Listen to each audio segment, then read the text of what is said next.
Hello बच्चों, आज board के ऊपर आप देख रहे हैं हेडिंग डली हुई है चैप्टर 8 मोशन क्लास 9 फिजिक्स। ठीक है ना। इस वीडियो के अंदर मैं आपको आज पार्ट जो पढ़ाऊंगा, जो स्टडी करवाऊंगा, वो बात करवाऊंगा किसकी, मोशन चैप्टर की। ठीक है ना। क्लास 9 के फिजिक्स का चैप्टर नंबर 8 है ये। ठीक है ना। तो मोशन की स्टडी करते हैं अपन। ठीक।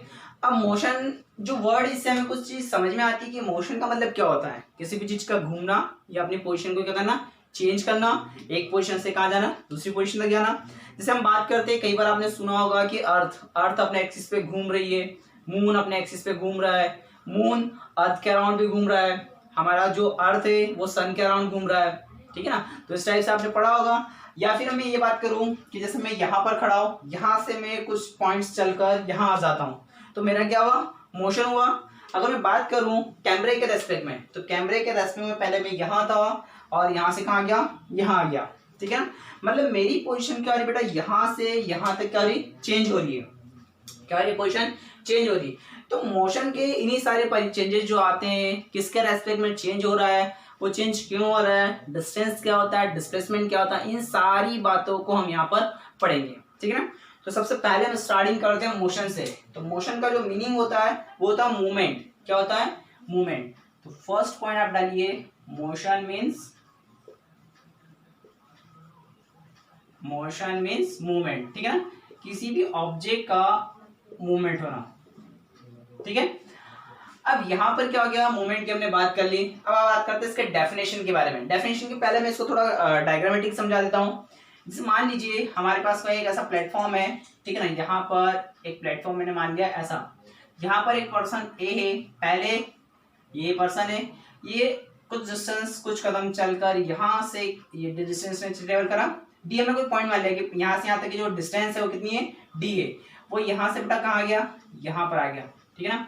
ये पर्सन ए है, ये पर्सन यहाँ पर आ गया। अब इस चीज को क्या है कि पहले व्यक्ति यहाँ पर था, यहाँ से कहाँ, यहाँ पर आया। इसको कोई ऑब्जर्व कर रहा होगा, तो मैंने यहाँ पर मान लिया ऑब्जर्वर। ऑब्जर्वर मैंने यहाँ मान लिया, मान लो यहाँ पर एक ऑब्जर्वर भाई साहब थे, वो यहाँ इसे ऑब्जर्व कर रहे थे, ये ऑब्जर्वर बी हो गया। ठीक है ना, ऑब्जर्वर। ठीक है।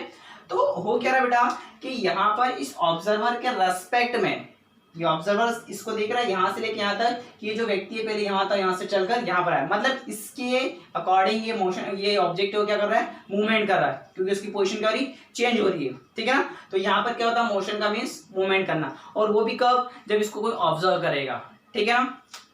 तो देखिए आगे डेफिनेशन से बात करता हूं इसकी। तो यहां पर लिखिए डेफिनेशन ऑफ मोशन। तो डेफिनेशन का लिखेंगे हम इसकी, the motion of an object, the motion of an object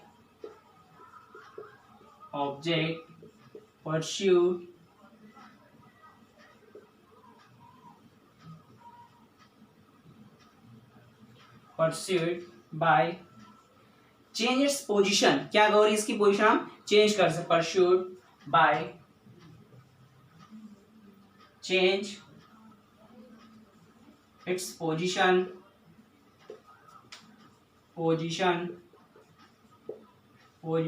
with respect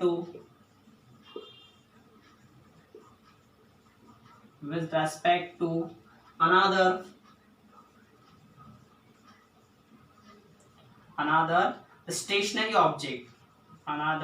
stationary object। ठीक है। कहने का मतलब क्या है कि कोई भी ऑब्जेक्ट है वो अगर एक पोजीशन से बी पोजीशन तक जा रहा है, मतलब कोई स्टेशनरी ऑब्जेक्ट के रेस्पेक्ट में वो ए से बी पॉइंट तक जा रहा है, तो वो चीज क्या कहलाएगी, मोशन कहलाएगी। ठीक है ना। तो मोशन की डेफिनेशन के बारे में हमने बात करी। अब देखिए यहाँ पर दो चीज आ रहा है बेटा, एक मैं वर्ड की बात करूंगा रेस्ट की, और एक बात करूंगा मोशन की। तो ये जो दोनों वर्ड्स है ये एक दूसरे के रिलेटिव है। क्या एक दूसरे के रिलेटिव है। आप थर्ड पॉइंट लिखिएगा यहाँ पर, क्या,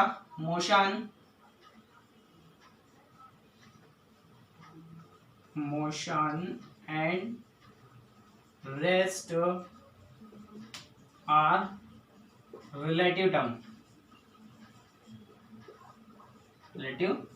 कहने का मतलब क्या है, कोई भी ऑब्जेक्ट मोशन में होगा, वो कब आप देखेंगे, जब आप खुद क्या, रेस्ट में। इसका सबसे सिंपल एग्जांपल मैं आपको देता हूं यहाँ पर। जैसे मान लीजिए कि एक व्यक्ति ट्रेन में, क्या है, अपन एग्जांपल यहाँ लिख लेते हैं, ऐसे इस टाइप से देख लेते हैं। ये अपने पास एक ट्रेन है, ठीक है ना, इस ट्रेन के साथ से इधर की तरफ मूवमेंट कर रही है, ठीक है ना, v स्पीड से चल रही होगी वो, ठीक है ना। अब यहाँ पर क्या हुआ कि एक पर्सन है, मान लीजिए वो पर्सन यहाँ पर बैठा हुआ इस टाइप से, टेबल पर हमने मान लिया, ठीक है ना, इस टाइप से बैठा हुआ है, और एक पर्सन यहाँ पर है, ठीक है ना। तो क्या होता है बेटा कि यहाँ पर इसके रेस्पेक्ट में ये क्या है, मोशन में, इसके रेस्पेक्ट में ये पर्सन क्या है, मोशन में, क्योंकि इसकी पोजीशन चेंज हो रही। बट अगर मैं बात करूं कि इसी के अंदर एक और व्यक्ति बैठा हुआ है जो क्या कर रहा है, इसको ऑब्जर्व कर रहा है, बट इसके रेस्पेक्ट में ये क्या अपनी पोजीशन पर फिक्स है, ये क्या इसके रेस्पेक्ट में ये अपनी पोजीशन पर फिक्स है। मतलब क्या हुआ कि यहाँ पर बाहर बैठे हुए के रेस्पेक्ट में ये जो अंदर बैठा हुआ ये दोनों क्या है, मोशन में, इनकी पोजीशन चेंज हो रही है। लेकिन अंदर जो दोनों एक दूसरे को देख रहे हैं तो वो क्या हो रहा है कि वो दोनों क्या है, रेस्ट में। मतलब क्या हो गया कि रेस्ट या मोशन के बारे में आप तभी बता पाएंगे जब या तो कोई ऑब्जेक्ट रेस्ट में हो या फिर एक ऑब्जेक्ट मोशन में हो। जैसे मान लीजिए कि मैं यहाँ से अर्थ से मून को देखता हूँ, ठीक है ना, या सन को देखता हूँ, तो क्या होता है, जैसे मान लीजिए हमारे पास ये एक हमारी सुंदर सी पृथ्वी, ठीक है ना, और ये हमारे चंदा मामा, ठीक है ना, छोटे दिखाई देते हैं, बहुत पास में, 3 लाख किलोमीटर की डिस्टेंस है इन दोनों के बीच में, ठीक है ना। और इंडिया ने अभी रॉकेट भेजा ही था अपना, ठीक है ना। तो यहाँ पर क्या होता है बेटा कि अर्थ क्या हो रहा है, अपने एक्सिस पे रोटेट हो रही है, हम इस टाइप से बोल सकते हैं, अर्थ अपने एक्सिस पे घूम रही है, और ये मून भी क्या होता है, अपने एक्सिस पे घूम रहा है। लेकिन होता क्या है कि हम बहुत छोटे हैं और अर्थ बहुत बड़ी है। अर्थ की रेडियस की अगर मैं बात करूं तो वो कितना दे रखा हमें, 6400 किलोमीटर, ठीक है ना। तो ये अर्थ की रेडियस होती है बेटा, क्या होती है, रेडियस। तो यहाँ पर अगर मैं बात करूँ तो इसके रेस्पेक्ट में हमारी जो हाइट होती है वो क्या होती है, बहुत स्मॉल होती है। तो मैं इतनी बड़ी अर्थ पर ये फील नहीं कर पाते कि हम मोशन में है या नहीं है। तो हमें क्या देखा, जो चांद होता है, वो चंद्रमा होता है, जो वो क्या होता है, अपनी पोजीशन को चेंज करते रहता है। मून क्या करता है, पहले यहाँ दिखाई दिया, फिर यहाँ दिखाई दिया, फिर यहाँ दिखाई दिया, फिर यहाँ दिखाई दिया। पर रिलेटिव में क्या होता है कि हमारी अर्थ भी रोटेट कर रही है, मून भी रोटेट कर रही है। लेकिन मून को ऑब्जर्व करने के केस में हम अपने आप को क्या मान लेते हैं कि हम रेस्ट में, हम क्या है, रेस्ट में। पर हर सेकेंड हमारी पोजिशन चेंज हो रही है, हर सेकेंड हमारी पोजिशन चेंज हो रही है। क्यों, क्योंकि अर्थ अपने ऑर्बिट पे, अपने एक्सिस पे क्या करे, घूम रही है, ठीक है। तो यहाँ एक चीज का याद रखना कि मोशन और रेस्ट क्या है, एक दूसरे के रिलेटिव है। मोशन को आप ऑब्जर्व जब कर पाएंगे जब आप रेस्ट में हो, या किसी ऑब्जेक्ट को रेस्ट में आप ऑब्जर्व जब कर पाएंगे या तो आप मोशन में या फिर आप रेस्ट में हो, ठीक है ना। जैसे मैं रेस्ट में हूँ, मेरे सामने एक और फ्रेंड बैठा है, वो भी क्या है, रेस्ट में ऑब्जर्व होगा, ठीक है। तो इस टाइप से दोनों टर्म्स के बारे में हमने यहाँ बात कर ली। अब इसके बाद एक पॉइंट और आता है, आगे हम स्टडी करते हैं रेफरेंस पॉइंट के बारे में। किसके बारे में, रेफरेंस पॉइंट के बारे में। अब रेफरेंस पॉइंट एक्चुअली में क्या होता है, एक ओरिजिन होता है, ठीक है ना। हम reference point is a origin of object, किसी भी ऑब्जेक्ट का क्या बोल सकते हैं, उसे ओरिजिन बोल सकते हैं। कैसे, जैसे मान लीजिए कि मैं अभी यहाँ क्लास ले रहा हूँ, ठीक है, यहाँ से मेरा इंस्टीट्यूट जो है वो 10 किलोमीटर की डिस्टेंस पर है।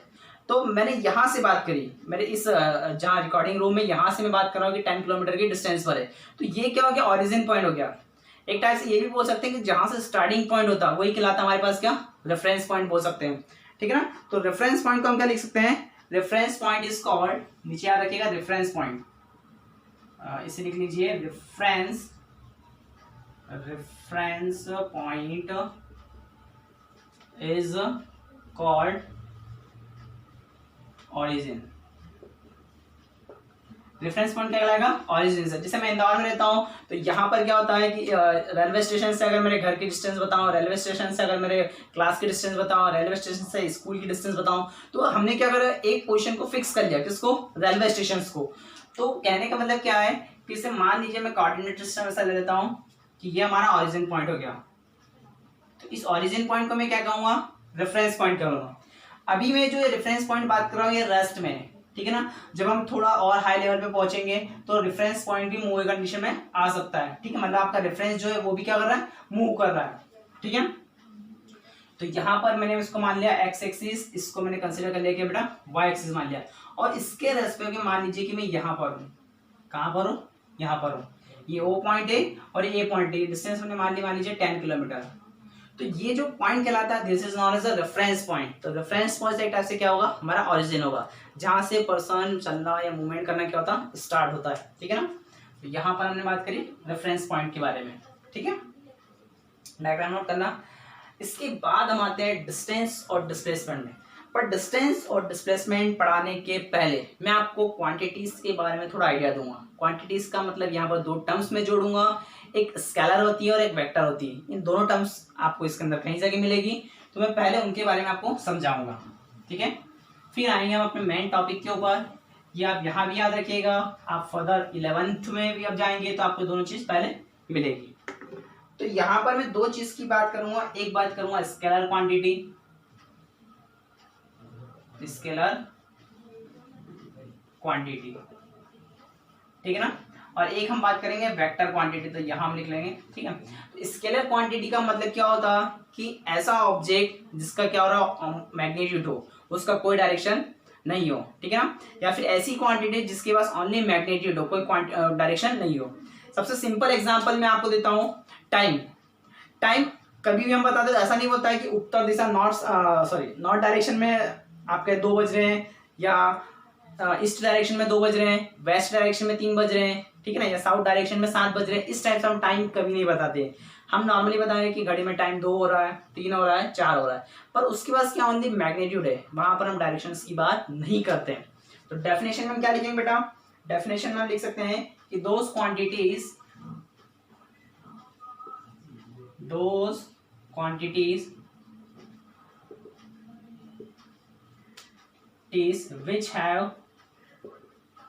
which have only magnitude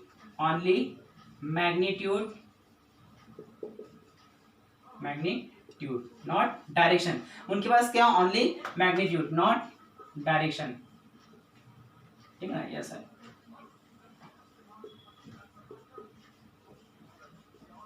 मतलब उनके पास क्या ओनली मैग्नीट्यूड डायरेक्शन नहीं है, वो क्या कराएगी आपके पास स्केलर क्वांटिटी। एग्जांपल की बात करो तो एग्जांपल में आप लिख सकते हैं क्या, टाइम ले सकते हैं, ठीक है ना। टाइम के बाद आप मास ले सकते हैं, मास भी किसी क्वांटिटी है, स्केलर क्वांटिटी है, ठीक है। टाइम हो गया, मास हो गया। डिस्टेंस ले सकते हैं, डिस्टेंस अभी मैंने आपको बताया नहीं है, ठीक है, अभी मैं बताऊंगा आपको, ठीक है। डिस्टेंस ETC एक्सेट्रा, ऐसी और भी क्वांटिटीज हो सकती है, ठीक है। तो जिनके पास मैग्नीट्यूड होता है क्या ओनली मैग्नीट्यूड, वो कहलाता है स्केलर क्वांटिटीज, ठीक है। नेक्स्ट हम बात करते हैं वेक्टर क्वांटिटी। तो नेक्स्ट हेडिंग डालिएगा वेक्टर। इनके बारे में मैं आपको ज्यादा नहीं बताऊंगा, बट आपको दोनों चीज याद रहना चाहिए, क्योंकि मैं डिस्टेंस और डिस्प्लेसमेंट में दोनों पॉइंट्स इंक्लूड करूंगा।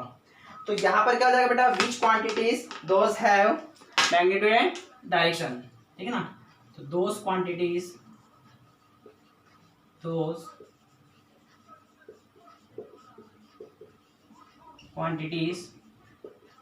which have magnitude as well as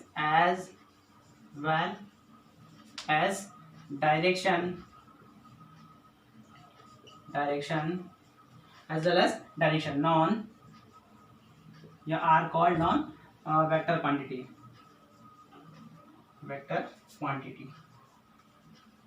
तो यहाँ पर मैंने दोनों पॉइंट इंक्लूड कर दिया बेटा। क्या चीज कि आपके पास क्या होना चाहिए, एक तो मैग्नीट्यूड होना चाहिए और सेकंड क्या होना चाहिए, डायरेक्शन होना चाहिए। तो जिनके पास मैग्नीट्यूड और डायरेक्शन दोनों, वो क्या कहलाएंगे आपका वेक्टर क्वांटिटी। इसका सबसे अच्छा एग्जांपल मैं आपको देता हूँ। यहाँ पर क्या, जैसे आपने एरोप्लेन को देखा होगा, हवाई जहाज को, ठीक है ना। तो एक पोजीशन से दूसरी पोजीशन तक जब भी वो टेक ऑफ या लैंडिंग करता है तो उसमें उसका डायरेक्शन का रोल इंपॉर्टेंट होता है। बिना डायरेक्शन अगर वो चलता है तो किसी भी डायरेक्शन में जा सकता है, तो वहां पर डायरेक्शन का रोल बहुत इंपॉर्टेंट होता है, ठीक है ना। तो यहाँ पर जो हम लेंगे वो क्या लेंगे, एग्जाम्पल में लेता हूँ फोर्स के पहले हम लिख लेते हैं डिस्प्लेसमेंट। एरोप्लेन के केस में क्या आएगा, डिस्प्लेसमेंट ही आएगा, क्योंकि सीधी एक डायरेक्शन चेंज सीधे चलता है वो। डिस्प्लेसमेंट, वेलोसिटी, फोर्स, ठीक है। ये सारी क्वांटिटीज क्या कहलाएगी हमारे पास, ETC एक्सेट्रा, ठीक है। तो ये क्वांटिटीज क्या कहलाएगी हमारे पास, वेक्टर कहलाएगी, ठीक है। और डिटेल में आपको पढ़ना है तो क्लास 11 के जो वीडियोस है उसमें आप देख सकते हैं, ठीक है ना। तो यहाँ पर स्केलर हो गया, वेक्टर हो गया। अब इसके बाद सबसे पहली हेडिंग हम बात करेंगे क्या चीज कि डिस्टेंस क्या होता है, ठीक है। तो देखिए अब बात कर देंगे हम इसकी डिस्टेंस की। तो डिस्टेंस तो काफी इजी चीज है, आप लोग भी जानते हो क्या होता है डिस्टेंस का मतलब होता है सर क्या, एक पोजीशन से लेके दूसरी पोजीशन तक जाओ, कुछ दूरी चल लो, ठीक है ना, मतलब कुछ कदम हमने चल लिए, या 1 किलोमीटर 2 किलोमीटर चल लिया, तो क्या कहलाएगा हमारे पास, डिस्टेंस कहलाएगा। ठीक है, सही है।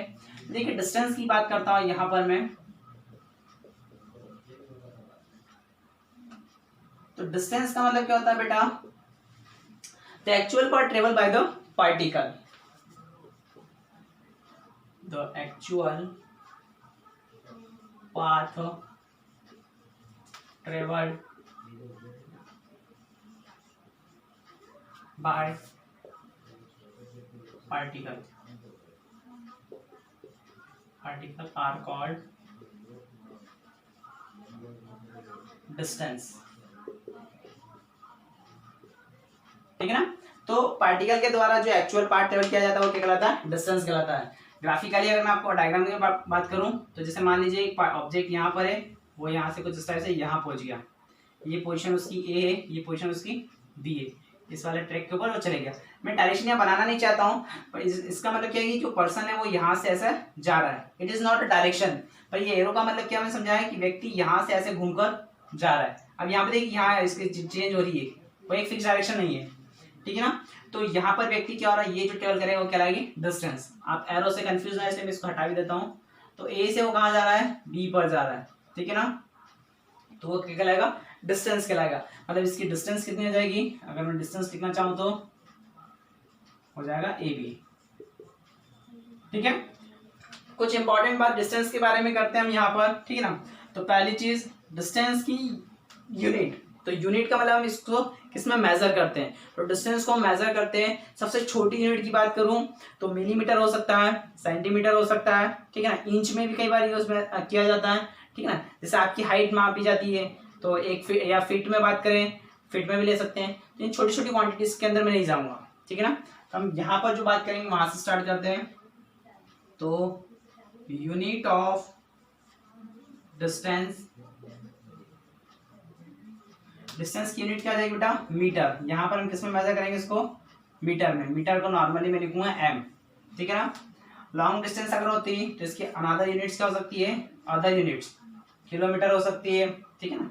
किलोमीटर लिख लेते हैं इसको, किलोमीटर में लिखेंगे केम, ठीक है ना। किलोमीटर में भी ले सकते हैं, मिलीमीटर में भी आता है, ठीक है ना,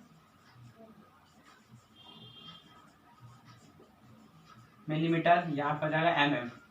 सेंटीमीटर भी एक और यूनिट होती है, सेंटीमीटर भी आप लिख लीजिए, सेंटीमीटर, ठीक है, ये कितना देगा सीएम, ठीक है। जैसे ऐसे नॉर्मल डाटा अपने पास मीटर, तो इसके मोस्टली ज़्यादातर यूनिट आएगी वो क्या आ जाएगी, मीटर आ जाएगी या फिर किलोमीटर आ सकती है। इसमें भी अगर आ जाए तो कोई हमें डाउट नहीं होना चाहिए। तो यूनिट क्या होगा डिस्टेंस की, ये हो गई, ठीक है। इसके बाद आगे बात करते हैं कुछ और इसके स्पेशल पॉइंट्स। ये पहला पॉइंट था, ठीक है। अब ये तो हमने बात कर ली क्या, इसकी यूनिट, इसको इंडिकेशन किससे करेंगे, तो डिस्टेंस को हम नॉर्मली एल से भी लिख सकते हैं, डिनोट कर सकते हैं, या फिर बी से भी डिनोट कर सकते हैं। तो आप नीचे लिख लीजिए, it is denoted by, it is denoted by L. L का मतलब लेंथ, या और डी भी लिख सकते हैं आप, और डी, ठीक है। तीसरा पॉइंट, ये एक स्केलर क्वांटिटी है, क्या, it is scalar quantity,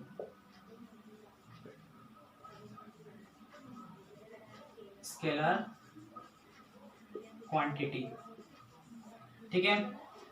fourth point आपके पास आ जाएगा, डिस्टेंस नेवर बी जीरो और जीरो और आपका नेगेटिव, सॉरी नेगेटिव कभी भी नहीं होगी, ठीक है।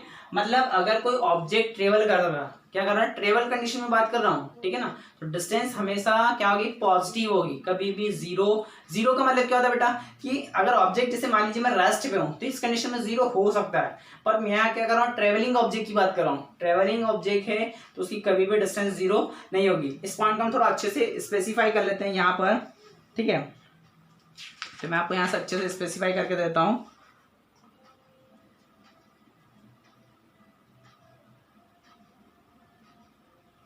तो इसको ऐसा लिख लीजिए, the distance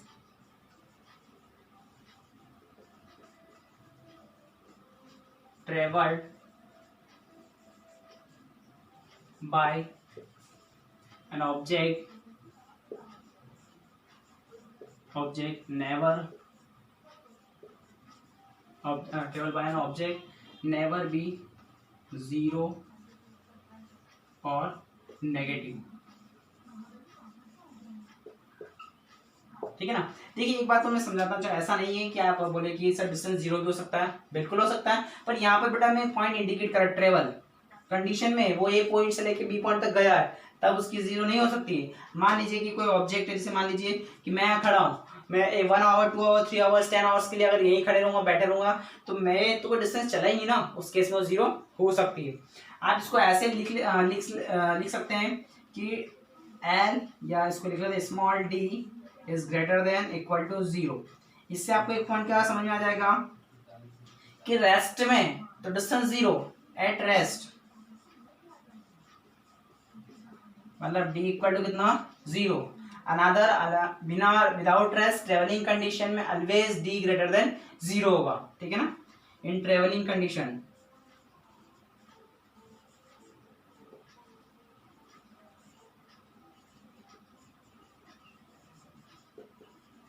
D greater small D greater than zero. ठीक है ना, जब पार्टिकल ए पोजिशन से लेके बी पोजिशन तक जा रहा है। तो ये पॉइंट्स बहुत स्पेशल पॉइंट है, इसको याद रखिएगा। ठीक है ना, तो ये हमारे पास बात हो गई किसकी, डिस्टेंस के बारे में हो गई। अब हम बात करेंगे डिस्प्लेसमेंट के बारे में। ठीक है, तो डिस्प्लेसमेंट के बारे में देखते हैं, इसे भी रफ कर देता हूं मैं।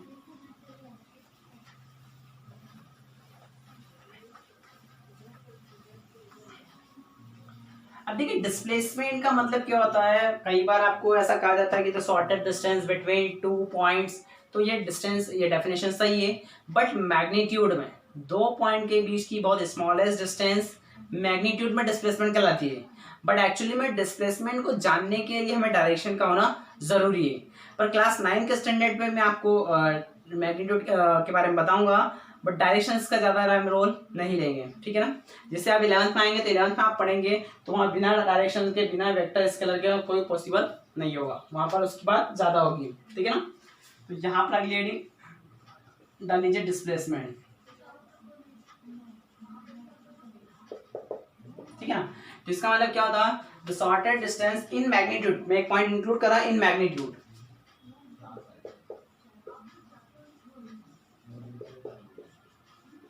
इन मैग्नीट्यूड, मैग्नीट्यूड का मतलब 2 किलोमीटर 4 किलोमीटर 10 किलोमीटर, ये इसका मैग्नीट्यूड है। ठीक है ना, in magnitude the shortest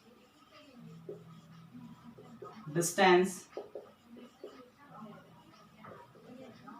between initial point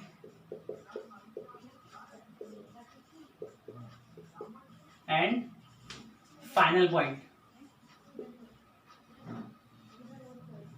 final point मतलब एक इनिशियल पॉइंट और फाइनल पॉइंट के बीच का जो डिस्टेंस आएगा वो क्या कहलाएगा, आपके पास डिस्प्लेसमेंट कहलाएगा। ठीक है ना, तो इसको ग्राफिकली हम एनालिसिस कर लेते हैं। कैसे, जैसे मैंने ये ग्राफ बनाया था, सॉरी इसको ऐसा बना लेते हैं, फिर से बना लूं।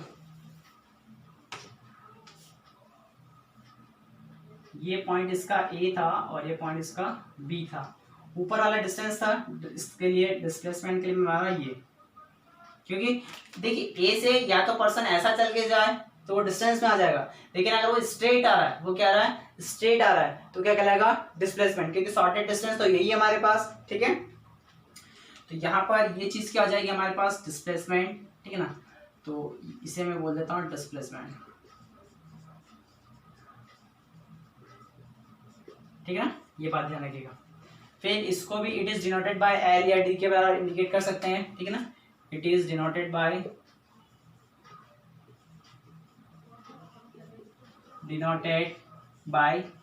एल और डी के द्वारा डिनोट कर सकते हैं। ठीक है ना, second point, it is a vector quantity. उसके पहले हम यूनिट की बात कर लेते हैं। तो इसकी जो यूनिट आएगी बेटा, इसकी यूनिट मीटर सेंटीमीटर किलोमीटर हो सकती है। तो the unit of distance, sorry displacement,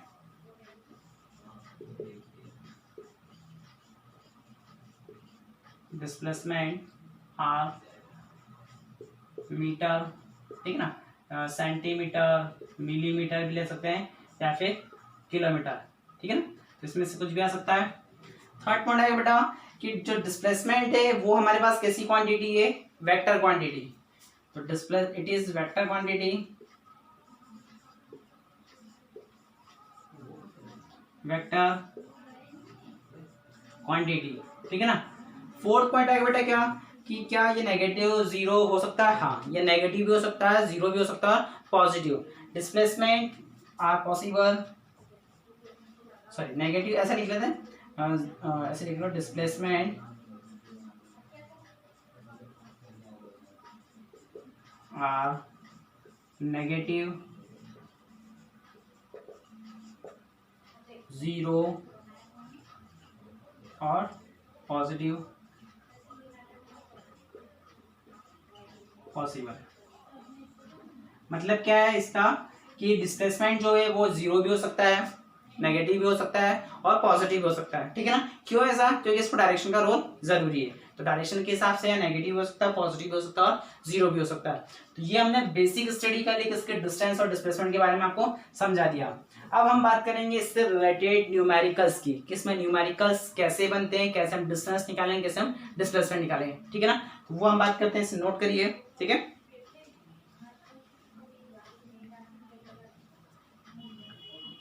तो देखिए अब हम बात करेंगे कुछ न्यूमेरिकल से रिलेटेड क्वेश्चंस, जिसमें डिस्टेंस भी निकालेंगे और अपना डिस्टेंस भी निकालेंगे, ठीक है ना।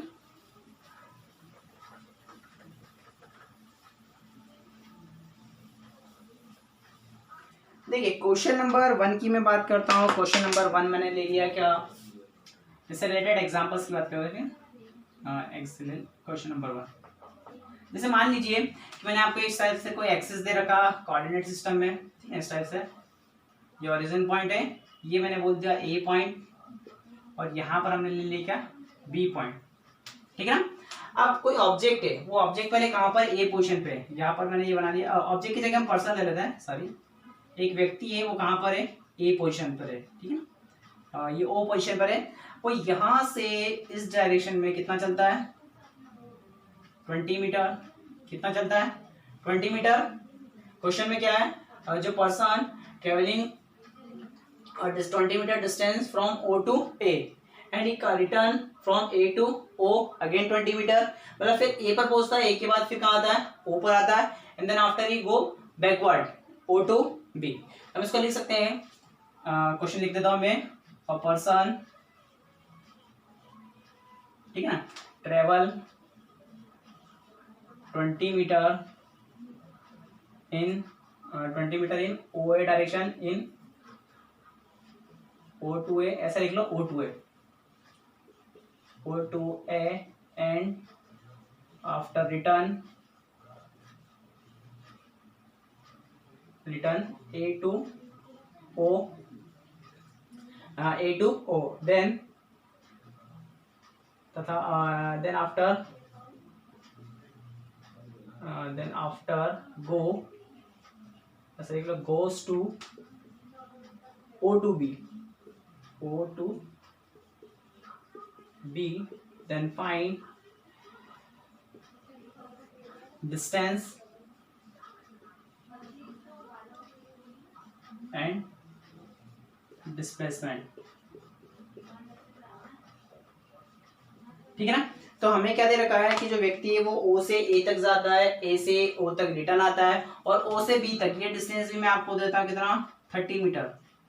ये डिस्टेंस मैंने आपको दे दिया 30 मीटर, और कहाँ पर आता है, इस बी पॉइंट पर आता है। तो आपको डिस्टेंस बताना है और डिस्प्लेसमेंट बताना है, ठीक है ना। फर्स्ट क्वेश्चन है, पहले मैं आपको बताता हूँ, ठीक है ना। देखिए डिस्टेंस का बेटा टोटल डिस्टेंस कितना ट्रेवल कर रखा उसने, इसमें पॉजिटिव नेगेटिव की कोई कहानी नहीं आती है। तो देखिए यहाँ पर कैसा हो जाएगा बेटा, तो डिस्टेंस की अगर मैं बात करूँ तो डिस्टेंस हमारे पास आ जाएगा, पहले कहाँ गया पार्टिकल, ओ से ए गया, प्लस अब कहाँ से आ गया, ए से ओ आ गया, प्लस अब क्या आ गया, ओ से बी आ गया। ओ से ए मतलब कितना चला वो हमारे पास, 20 मीटर, ए से ओ कितना चला, फिर 20 चला, अब कितना चला, 30 मीटर। तो टोटल आप कैलकुलेट करेंगे तो कितना हो जाएगा, 20, 50 और 70 मीटर। तो ये 70 मीटर क्या आ गया मेरे पास, डिस्टेंस, ठीक है। अब बात करते हैं डिस्प्लेसमेंट की। तो देखिए डिस्प्लेसमेंट में क्या बेटा, यहाँ पर डायरेक्शन होती है, इनिशियल पॉइंट और फाइनल पॉइंट होता है। डिस्प्लेसमेंट में मैंने आप शायद उसमें ये पॉइंट नहीं लिख पाया था, आप उसको ऐसे लिख सकते हैं, डिस्प्लेसमेंट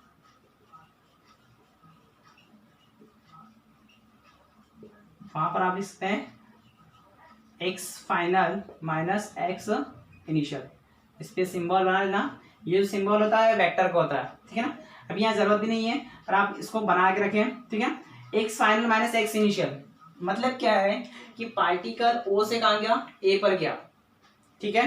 तो यहाँ पर फाइनल पोजीशन इसकी हो गई 20 और इनिशियल पोजीशन हो गई ये 0, तो 20 माइनस 0।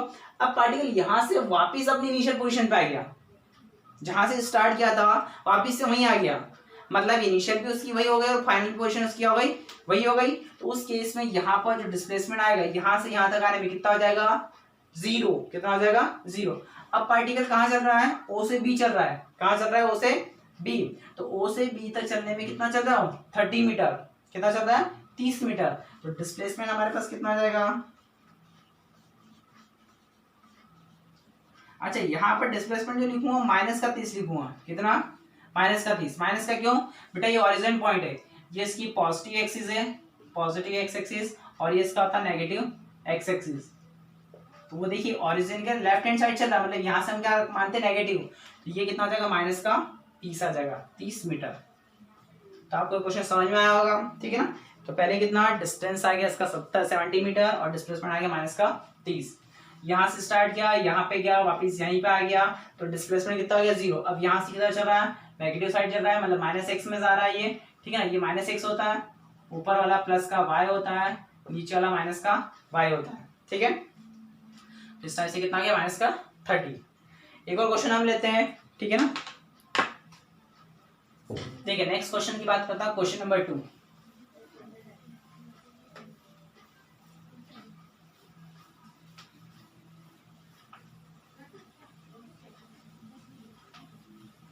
क्वेश्चन नंबर 2 हम लेते हैं क्या, an object is moving in a circle of radius r। Question number 2 लिख लीजिए, an object moving in circle which radius, circle of radius r, of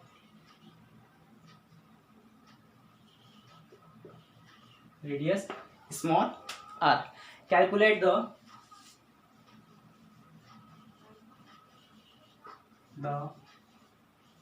distance and displacement। मतलब क्या है कि एक ऑब्जेक्ट है वो कहाँ सर्कल में मूव कर रहा है, तो हमें उसकी क्या बतानी है, डिस्टेंस और डिस्प्लेसमेंट बतानी है, ठीक है ना।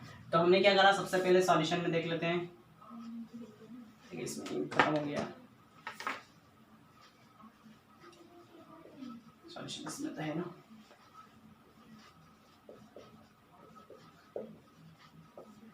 तो देखिए बेटा यहाँ पर क्या होगा कि हमने एक सर्कल ड्रॉ कर लिया, ठीक है ना। कुछ इस टाइप से हमने एक सर्कल ड्रॉ कर लिया, ठीक है। इस सर्कल का जो सेंटर पॉइंट हो गया, ये सेंटर पॉइंट हो गया हमारे पास, और यहाँ से यहाँ तक की जो रेडियस हो गई कितनी तरह की, r। मान लीजिए उस ऑब्जेक्ट ने यहाँ से चलना स्टार्ट किया, ये पॉइंट, और यहाँ से चलकर वो वापस कहाँ आ गया, इसी पॉइंट पर आ गया।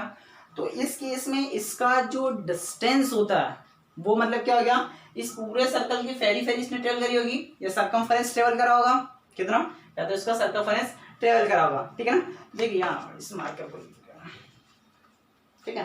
तो यहाँ पर क्या ट्रेवल करा होगा बेटा, इसने इसका सर्कमफरेंस ट्रेवल करा होगा। मतलब कि सर्कमफरेंस अगर मैं बात करूं सर्कल का, तो सर्कल का सर्कमफरेंस कितना होता है, 2πr। तो वही इसका क्या हो जाएगा, डिस्टेंस हो जाएगा, क्योंकि ऑब्जेक्ट ने भाई डिस्टेंस तो यहाँ से पूरे सर्कल में चला होगा ना, वो इस टाइप से। तो यहाँ हमारे डिस्टेंस में क्या होता है, एक्चुअल पाथ। तो एक्चुअल पाथ तो इसका ये हो गया, तो यहाँ पर इसका डिस्टेंस कितना हो जाएगा, डिस्टेंस आप लिख सकते हैं circumference of circle, circumference of circle. तो सर्कल का सर्कमफरेंस कितना होता है, 2πr, 2π इंटू r, और r क्या हमारे पास रेडियस है, तो यहां से इसका डिस्टेंस कितना आ गया, 2πr। अब बात करते हैं डिस्प्लेसमेंट। तो देखिए बेटा यहाँ पर इसके पहले वाले क्वेश्चन में भी आपको मैंने यही बताया था, और इसमें भी पार्टिकल ए से स्टार्ट हुआ, ए से स्टार्ट होकर वापस पार्टिकल कहाँ आ गया, ए पर ही आ गया, मतलब इसका फाइनल पॉइंट और इनिशियल पॉइंट तो एक ही हो गया, ठीक है ना।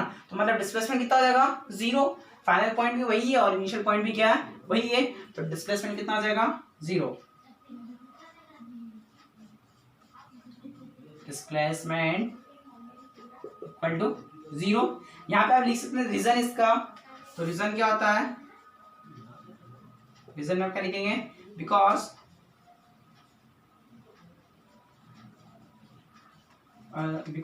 द फाइनल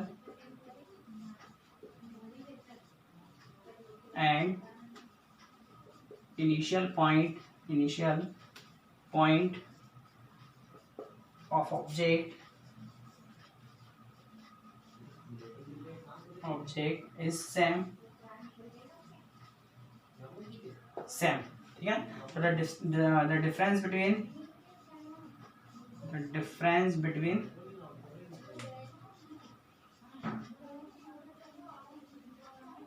जीरो, ठीक है। तो उन दोनों के बीच का जो डिफरेंस कितना आ जाएगा, बिटवीन 2 पॉइंट्स क्या हो जाएगा, 0 हो जाएगा। तो इस टाइप से अगर आपके पास क्वेश्चंस आते हैं तो आपको इस टाइप के क्वेश्चंस करने रहेंगे, ठीक है। तो आज के इस वीडियो के अंदर इतना ही।